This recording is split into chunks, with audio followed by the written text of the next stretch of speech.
주님께서 여러분과 함께 요한이 전한 거룩한 복음입니다. 주간 첫날 이른 아침 아직도 어두울 때에 마리아 막달레나가 무덤에 가서 보니 무덤을 막았던 돌이 치워져 있었다. 그래서 그 여자는 시몬 베드로와 예수님께서 사랑하신 다른 제자에게 달려가서 말하였다. 누가 주님을 무덤에서 꺼내갔습니다. 어디에 모셨는지 모르겠습니다.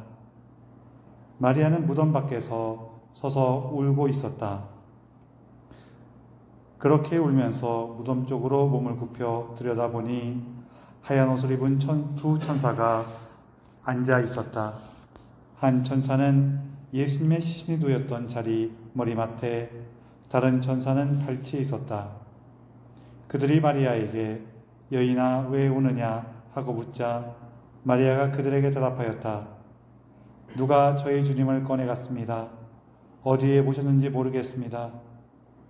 이렇게 말하고 나서 뒤로 돌아선 마리아는 예수님께서 서 계신 것을 보았다.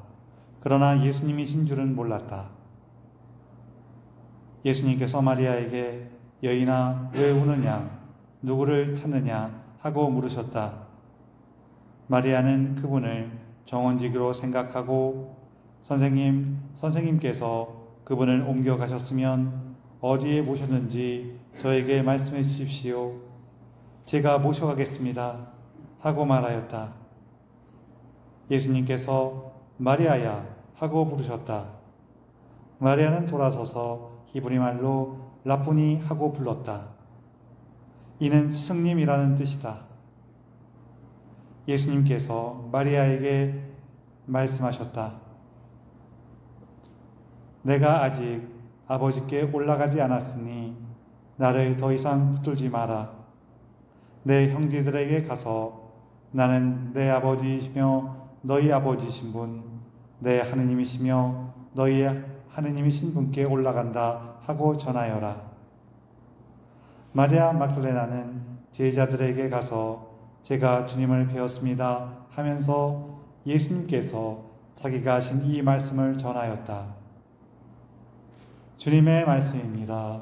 그리스도님 감사합니다. 참 예수님, 서로 인사를 좀 나누세요.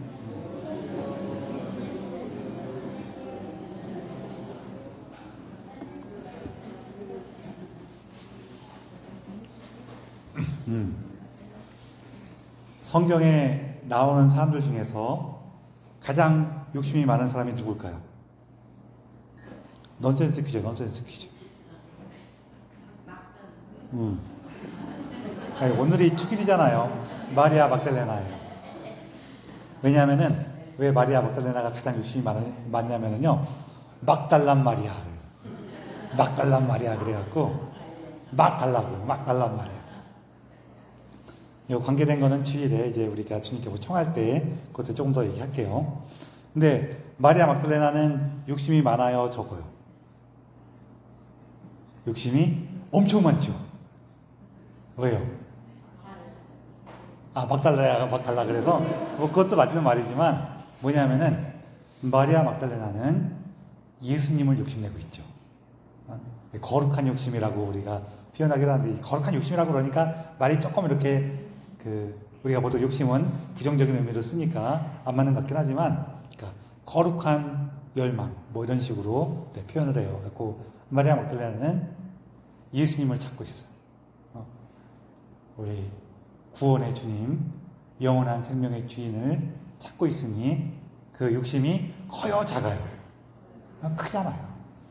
그래서 우리가 이런 것을 거룩한 욕심이라고 불러요. 이 마리아 막달레나에 대해서 우리가 이제 여러 가지로 이해하는 게 있는데, 이제 가장 큰 오해로 보이는데, 지금도 그렇게 이해하시는 분들이 좀 계시긴 하는데, 뭐냐면은 이 마리아 막달레나가 누구냐라고 했을 때 성경에 나오는 그 가늠하다가 잡힌 여자, 그 사람이 바로 이 마리아 막달레나다 이렇게 얘기하는 경우가 있어요. 특히 이제 그레고리오 성인께서도 그런 말씀을 하긴 하셨는데 뭐라고 하시냐면은 여기 가나마다 잡힌 여자 그리고 베타니아에서 예수님 머리에 향유를 부은 그 마리아 그리고 요 마리아 막달레나가 같은 사람이다 라고 얘기하신 적도 있어요. 왜 그러냐면은 그분께서 뭐 틀렸다 이런 의미가 아니라 그분께서는 성경에 등장하는 인물들을 영적인 의미에서 이렇게 이해하신 거예요. 뭐냐면은 가네마다 잡힌 여자. 이 마리아 막달레나에 대해서는 성경에 뭐라고 써 있냐면은 7 마귀가 들렸던 마리아 이렇게만 표현되어 있어요. 그래서 7 마귀라는 게 죄일 수도 있고 병일 수도 있고 정말로 마귀 들어서 정신이 없는 걸 수도 있고 막 그렇긴 하거든요. 그러다 보니까 이 사람을 여기 가늠하다 잡힌 여자로 먼저 이해하신 거예요. 왜냐면은 성경의 여러 가지 표현에서 이제 간음이라는 건 뭐냐면은 우리는 하느님의 백성이자 하느님을 신랑으로 모신 신부로서 하느님께만 충실해야 되는데 하느님이 아니라 다른 것들에게 이제 정신이 팔리고 그런 것을 따라 살고 그것을 추구하고 하는 것을 다 간음했다라고 표현을 했어요. 그러니까 자기의 그 정배이신 하느님께 이렇게 충실하지 않고 다른 거에 죄, 세속에 막 이런 것들에 정신 쏟고 다니는 것을 다 이제 그런 식으로 표현한 게 있어요. 그래서 가늠하다 잡힌 여자가 곧 하느님께 충실하지 않고 세상이나 자기의 어떤 개인적인 이기심이나 이런 거에 휩싸여 있다는 걸로 그렇게 종종 이해를 했어요. 그러다가 그래서 죽을 지경에 처했는데 누구를 통해서 구원을 받게 돼요? 예수님을 통해서. 그래서 예수님을 통해서 구원을 받게 되고 예수님을 너무나 사랑하고 따르다가 예수님의 그 순환 시기에 앞서서 예수님의 그 죽음을 준비하면서 향유를 부어요. 예수님의 신비에 깊이 함께하고 예수님의 십자가의 순간을 함께할 뿐만 아니라 예수님 부활의 첫 증인이 되죠. 그래서 이 전체를 딱 보면은 어때요? 드라마틱해요? 안 드라마틱해요? 드라마틱하잖아요. 그리고 우리가 세상에 물들어 살다가 죄가 죄인지도 모르고 그냥 거기서 뒹굴고 살다가 예수님을 만나고 예수님을 사랑하게 되고 예수님의 그 죽음까지 함께하면서 부활의 기쁨을 누리게 되는 우리 신앙의 여정을 아주 잘 묘사한단 말이에요. 그래서 그레고리오 성인께서는 영적인 의미에서 이 사람들을 한 사람으로 압축해서 우리 신앙의 여정을 함께하는 그 모델로서 모범으로서 우리에게 알려주신 거예요. 그런데 이러다 보니까 어떤 어려움이 생겼냐면은 사람들이 점점 마리아 막달레나를 약간 죄인이었던 사람으로 밖에 이해하면서 마치 무언가 흠이 있는 사람으로 여기는 거예요. 사실 이게 참 이러면 안 되는데 우리 사람 마음은 원래 좀 그래요. 사람 마음이 어떠냐면은 우리 집안은 정승이 몇 명이고 장군이 몇 명이고 잘 나가던 집안이었어. 이렇게 얘기하는 게 자랑스러운 것 같아요. 우리 집안은 원래 노비였어. 이게 자랑스러운 것 같아요. 1번이 자랑스러워요? 2번이 자랑스러워요? 근데 사실은 여러분 잘 생각해 보세요. 2번이 더 자랑스러운 거예요. 왜냐하면은 우리 집안은 정승이었고 뭐 임금이었고 막 그랬는데 그 집안이 어쩌다가 너처럼 됐냐? 자랑스러워요? 안 자랑스러워요? 안 자랑스럽잖아요. 그렇죠? 근데 우리 집은 원래 노비였는데 우리 조상 대대로 조금씩 한 걸음 노력해서 여기까지 왔어. 자랑스러워요? 안 자랑스러워요? 사실 이게 더 자랑스러운 거예요. 그렇죠? 그래서 만약에 마리아 막달레나도 원래는 죄인이었는데 예수님 안에서 이렇게 변화돼서 우리 믿음의 모범이 됐어. 그러면은 너무나 자랑스러워야 되는데 우리 사람 마음은 지금 얘기했던 것처럼 내가 옛날에 잘 나갔어. 이게 더 자랑스럽게 느껴. 그렇죠? 그러다 보니까 그렇게 마리아 막달레나가 원래 죄인이었어 라는 이 표현이 이분을 점점 무시하는 쪽으로 움직여요. 그러다 보니까 안 되겠다 한 것이고 안 되겠다 싶은 거예요. 특히 성경에 대한 연구가 발전하면 발전할수록 지금 얘기했던 가늠하다 잡힌 여자, 또 베타니아에 있던 마르타와 마리아와 라자로 세 남매 중에 있는 그 마리아, 그리고 마리아 막달레나가 같은 사람이 아닌 것 같아. 같은 사람이 아닌 것 같아요. 그러다 보니까 이거를 따로 떼어서 구분할 뿐만 아니라 특별히 마리아 막달레나는 우리 믿음의 모범으로서 특별한 어떤 은총을 보여주는 걸로 우리에게 전해줘야겠다라는 그 생각이, 이해가 우리 교회 안에서 자라는 거예요. 그래갖고 프란치스코 교황님께서 이분을 따로 분리해갖고, 원래는 오늘이 마리아 축일이고 마리아 막달레나 축일이고 다음 주가 마르타 축일이었어요. 그러면 누가 생각해도 오늘이 이 마리아 막달레나고 다음 주가 마리아의 언니인 마르타 축일이구나 라고 이렇게 이해할 거잖아요. 이해하기가 쉽겠죠. 그래서 아니다, 그거 우리 좀 그거 조심하자 그러면서 오늘은 마리아 막달레나의 축일이고 다음 주일에는 마르타 축일이 아니라 마르타, 마리아, 라자로 축일로 바꿨어요. 그걸 통해 갖고 교회가 뭘 한 거냐면은 공적으로 마리아 막달레나하고 베타니아의 마리아가 같은 사람이 아닙니다라고 얘기해 주는 거예요. 그러면서 이분한테 어떤 이렇게 칭호라 그럴까요? 이렇게 말을 붙이냐면은 그 타이틀을 드리냐면은요, 제가 말이 좀 꼬였죠. 타이틀을 드리냐면 사도들의 사도라는 타이틀을 드려요. 왜냐면은 사도라는 말은 복음을 전하시는 분을 사도라고 불렀어요. 그래갖고 우리 12사도 말고도 사도들이 있죠. 대표적으로 누구? 바오로 사도, 그쵸? 바르나바 사도, 이런 식으로 12사도 외에도 복음을 전하는 그 사명을 수행하는 분들을 우리가 사도라고 불러요. 반면에 사도에는 여성이 잘 없어요. 왜일까요? 당시 시대적인 분위기상 여성이 사회적인 활동을 하기가 좋았을까요? 나빴을까요? 나빴어요. 그러다 보니까 이 사도는 어떤 역할을 수행하는 사람인데 여성들한테 사도라는 지위를 줘봤자 가서 활동을 못한단 말이에요. 그래서 사도는 여성이 원래는 없었어. 그런데 복음서를 이렇게 찬찬히 살펴보니까 당시 그 시절에는 사도로서의 어떤 역할을 받지는 않았지만, 그러니까 사도로서의 어떤 이런 이름을 받지는 않았지만 살펴보니까 사도하고 똑같은 역할을 수행하신 분이 계셔. 누구예요? 바로 마리아 막달레나인 거예요. 왜? 아까 우리가 사도의 역할이 복음을 전하는 거라 그랬죠. 그쵸?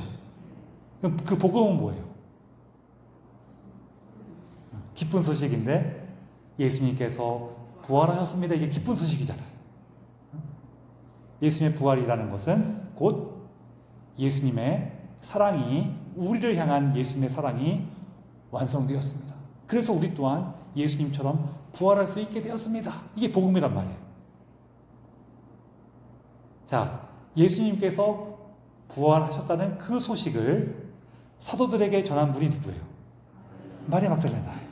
그래서 사도들에게 복음을 전한 사도가 바로 마리아 막달레나시라는 거예요. 그래서 이분의 그 호칭이 사도들의 사도가 된 거예요. 그러면서 우리 교회 안에서 여성들의 역할에 대해서 다시 한번 이렇게 돌아보자. 그리고 그 역할을 이끄는 분으로서 마리아 막달레나를 우리 믿음의 모범으로 삼자 하는 그 말씀을, 그 가르침을 프란치스코 교황님께서 주신 거예요. 그러면은 지금은 이제 마리아 막달레나가 아까 그 다른 분들하고 다른 분인 것 같다라고 성경적으로 우리가 이해한다 그랬죠. 그러면서 이 마리아 막달레나가 도대체 성경에 어디 나올까? 어떤 분을 이분으로 이해할 수 있을까? 라고 할 때 지금은 누구를 많이 생각하냐면요. 요거는 딱 정해놓지는 않았어요. 그런데 지금 그 갈릴레아 호수 주변에 가면은요. 미그달이라는 동네가 있거든요. 이 미그달이라는 동네가 미그달 그러면은 막달라하고 똑같은 자음을 갖고 있어요. 이게 지역마다 좀 차이가 나긴 하는데 보통 옛날 이름을 찾을 때에는 모음은 자꾸 바뀌어. 모음은 자꾸 바뀌다 보니까 자음이 비슷한 걸로 그 말을 찾아가거든요. 그래서 막달라하고 미그달하고 이렇게 비슷하잖아요. 그래서 이 미그달이 아마 막달라였을 것이라고 이제 추정을 하는데 요 미그달 지적지에 가면은 아름다운 성당이 하나가 있어요. 그 성당은 마리아 막달레나 성당이에요. 그리고 그 성당의 지하 경당에 내려가면은 멋있는 그림이 쫙 그려져 있는데 어떤 그림이냐면은요, 발만 있어요. 사람들의 발만 딱 있어. 발만 있는데 옆쪽으로 한쪽에서 누군가가 이렇게 손을 내밀어 갖고 가운데에 있는 사람의 옷자락 술을 잡으려고 그래요. 누구예요? 성경에 나오는데 그 오랫동안 하혈하는 병에 걸렸던 여인이 예수님 옷자락 술만 잡아도 낫겠지 하는 그 믿음을 가지고 치유를 받는 장면이 나오죠. 그 장면의 그림을 이렇게 드라마틱하게 발만 딱 해갖고 그려놨어요. 나중에 인터넷 검색해보세요. 근데 여러분, 누가 얘기한 적은 없지만 막달라 마리아 성당 지하에 그런 그림이 그려있다는 것은 무슨 뜻이에요? 아마 그 여인이, 그 병에 걸렸던 여인이 마리아 막달레나 같은 분일 것이다 라고 얘기하는 거예요. 뭐 그분이 아닌 게 아닐까 아닌가 합니다 뭐 이런 그런 거잖아요. 그렇죠? 그렇죠. 그러면서 정말로 그분이 같은 분인지는 모르지만 적어도 그런 어떤 마음, 그런 어려움, 일곱 마귀가 들렸던 그 고통과 어려움으로부터 예수님의 그 사랑과 자비로 구원되신 분으로 우리가 이해한단 말이에요. 그래서 요 마리아 막달레나를 그런 분으로 이해하는데 오늘 복음 얘기만 얼른 마무리하면서 보면은요, 오늘 복음에 재밌는 게 있어요. 처음에 이제 마리아 막달레나가 예수님께서 무덤에 안 계신 걸 보면서 사도들한테 얘기하고, 그래갖고 베드로하고 요한 사도가 왔다 가요. 왔다 가고 나서도 마리아 막달레나는 이 무덤을 떠나지 않아요. 왜? 왜일까요? 예수님을 너무나 사랑해서. 내가 너무나 사랑하기 때문에 그분의 마지막 흔적이 남은 곳에서 이분을 찾고 싶어. 그래서 막 울고 있는데 이제 천사들이 물어봐요. 여인아 왜 우느냐?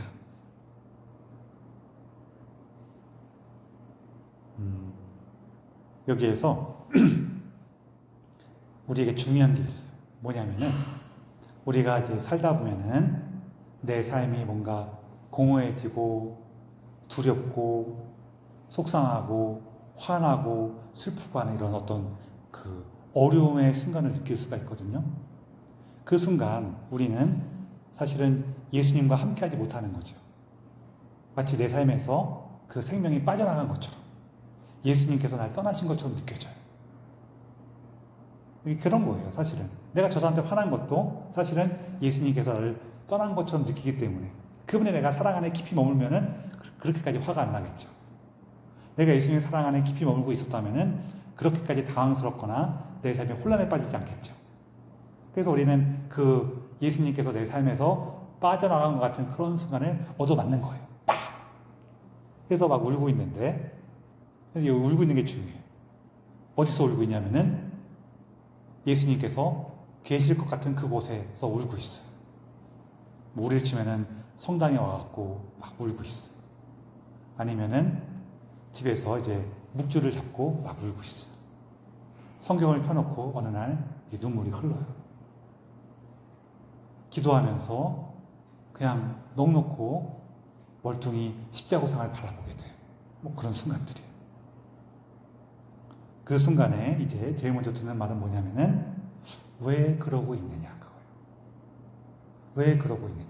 그 말씀을 우리가 듣는 순간에 내가 왜 이러고 있지를 깨닫는 거예요. 사실은 우리가 그렇게 넋이 나간 순간을 맞이하면은요, 내가 지금 정신이 팔려 있고 엉망인데도 내가 지금 어떤 상태인지 잘 몰라. 내가 지금 왜 그런지는 당연히 모를 뿐만 아니라 어떤 상태인지 잘 몰라요.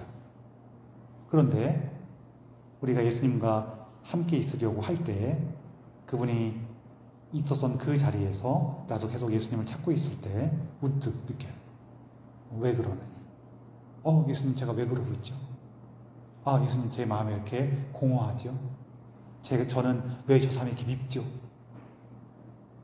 거기서 시작하는 거예요. 제가 이렇게 우는 이유는 누가 저의 주님을 꺼내갔기 때문입니다. 그래서 제가 어디에 모셨는지 모르기 때문입니다. 그래요. 이거는 사실 지금 벌어진 일을 정확히 이해하고 있어요? 아니면은 그냥 자기 나름대로 생각하고 있어요? 예수님 부활하셨지만 마리아 막달레나가 볼 때에는 내가 볼 때는 지금 예수님 누가 꺼내갔어. 그분을 찾을 수가 없으니까 내가 이렇게 우는 거야. 라고 하는 거예요. 그래서 이게 내가 이렇게 생각하는 것 자체로도 우리 삶은 막 흔들려요. 실제로 어떤 일이 벌어진지는 난 잘 몰라. 나는 이렇게 느껴. 그런 상태인 거예요. 거기서 이제 다시 예수님께서 나타나셔서 물어봐요. 물어보면서 이제는 질문이 좀 구체화돼요. 여인아 왜 우느냐? 그리고 나서 힌트를 좀 주세요. 누구를 찾느냐? 이렇게 물어봐요. 왜냐하면은 우리 삶에서 이렇게 삶이 흔들리고 깨지는 것은 내가 누군가를 찾아야지만 해결돼. 누구를 찾아야 돼요? 예수님을 찾아야 돼요. 그리고 이 질문이 되게 중요한 질문의 이유가요. 요한복음 앞부분에 보면은 이제 세례자 요한의 증언이 있고 나서 그 다음에 하느님의 어린 양이 저기 가신다라는 그 말을 듣고 세례자 요한의 제자 중에 둘이서 예수님을 따라가요. 따라가니까 예수님이 뭐라 그래요? 무엇을 찾느냐 이렇게 물어봐요. 우리가 예수님을 처음 만날 때에는 무엇을 찾으려고 예수님을 찾아왔어요. 무슨 얘기냐면은 내가 예수님 처음 믿을 때에는 뭐가 찾고 싶어. 뭐 마음의 평화를 찾던 뭐 때에 따라서 예수님 나 대박 나게 해주세요 이렇게 대박을 찾던 뭘 찾아. 요것만 있으면 내가 살 것 같아. 요것만 있으면 좋을 것 같아. 그런데 예수님과 함께 신앙의 여정을 쭉 걸은 다음에 마지막에 다시 듣는 질문은 뭐예요? 무엇을 찾느냐가 아니라 누구를 찾느냐예요. 왜? 우리가 원한 그 모든 것, 내 삶을 변화시키는 모든 것, 우리를 영원한 생명으로 이끄는 그 모든 것이 예수님 안에 있기 때문에, 예수님과 함께하는 것 안에 있기 때문에 그래요. 그러니까 이 마리아 막달레나가 다시 한번 좀 전처럼 얘기를 다시 하면서 저는 이렇게 생각이 돼요 하면서 마지막에 하나 더 붙여요. 선생님께서 그분을 옮겨가셨으면 어디에 오셨는지 저에게 말씀해 주십시오. 제가 모셔가겠습니다 하면서 제가 이제 부족한 이해 안에서 부족한 마음 안에서라도 제가 사랑하는 그분을 위해서 무언가 하겠습니다 라고 하면서 내 삶이 예수님을 바라보고 예수님을 위해서 무언가 하는 거구나. 그분께서 날 이처럼 사랑하셨기 때문에 내가 그분을 위해서 뭔가 해드리고 싶어 하는 그 순간이 됐을 때야 비로소 예수님께서 마리아야 하면서 이름을 불러주세요. 그리고 이때 우리는 깨닫죠. 마리아 막달레나처럼 내가 찾는 모든 것이 바로 여기 있었구나. 바로 이분 안에 내 믿음이 있고 내 생명이 있고 내 삶이 있구나. 그걸 깨닫는 거예요. 그러면서 라뿐이 그러죠.